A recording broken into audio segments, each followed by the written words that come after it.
By Burgess Everett, January 24, 2029, 16 p.m. Eastern Standard Time. Updated, January 25, 2022, 34 p.m. Eastern Standard Time. Lisa Murkowski thought Adam Schiff was doing a pretty good job prosecuting the case against President Donald Trump as he made his opening arguments. That is, until he read an anonymous quote warning Republican senators to vote with Trump or end up with their head on a pike. I thought he was doing fine with moral courage until he got to the head on a pike. That's where he lost me. He's a good orator, said the Alaska Republican, whose vote is crucial in the Democrats' push to subpoena new witnesses and documents in the trial. You've got to give him that. And he was moving right along with good oratory. It was just unnecessary advertisement. The moderate Republican is one of the few unpredictable senators during the impeachment trial.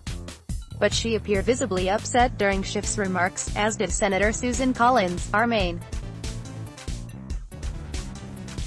Not only have I never heard the head on the pike line, but also I know of no Republican senator who has been threatened in any way by anyone in the administration, Collins said. Schiff's comment in the Senate chamber was clearly a key moment in the trial, and it came at the end of another long day in which the California Democrat otherwise effectively prosecuted the case that Trump abused his power in requesting investigations into his political opponents and withheld aid to Ukraine.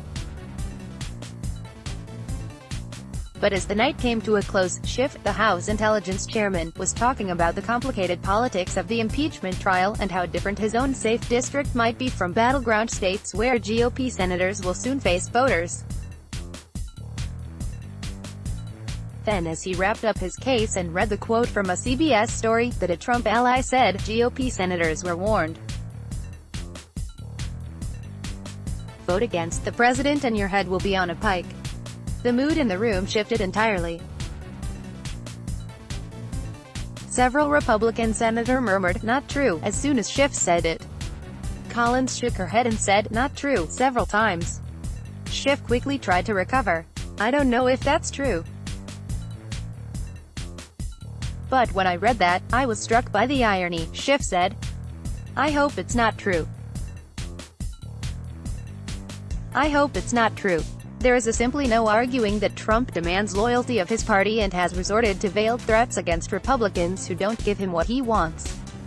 As former Sen. Dean Heller, Arnev, criticized efforts to repeal Obamacare. Trump mused about whether Heller wants to remain a senator while sitting beside him.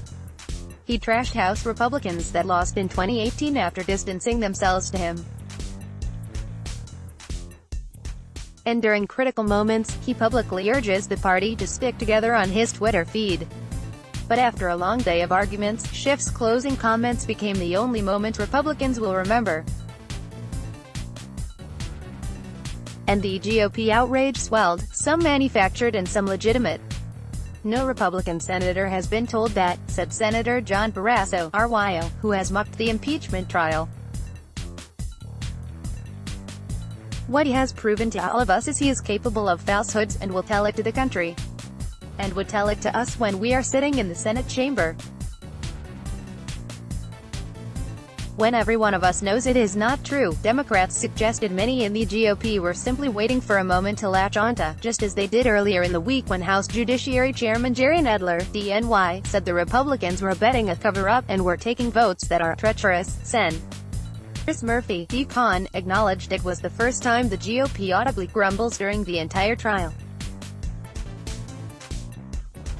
"But come on, like it's totally implausible that one of Trump's sycophants would say that," and Sen. Chris Coons, D-Dull, said it was clear Republicans reacted sort of viscerally and immediately to that particular line, but scoffed at the idea that would be a reason to vote against witnesses. "If that's a reason, that he miscited some press article. Come on," said Coons. Schiff turned to a conversation about political retribution that struck a discordant note. "But our job is to sit here and weigh the evidence. And a misstep for 3 sentences in a closing doesn't affect the evidence at all." On Saturday, Schiff defended himself from the GOP hand-wringing, "If the worst they can point to is I referred to a published report in CBS That's pretty thin gruel. Most Republicans were never going to be swayed by Schiff, so his misstep is unlikely to determine Trump's fate. But annoying the likes of Murkowski, Collins and retiring Sen.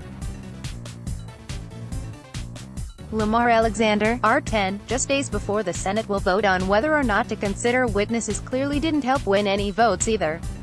It was a really dumb moment on his part, said Sen. Kevin Cramer, RND, who was another senator who verbally raised objections to Schiff in the chamber. Susan, her and Lamar are like the conscience of the institution, they really are. One thing about Adam Schiff is if he would stop an hour earlier every day he'd be better off. Last night too is when he landed flat. He just sort of blew it. But tonight was really dumb.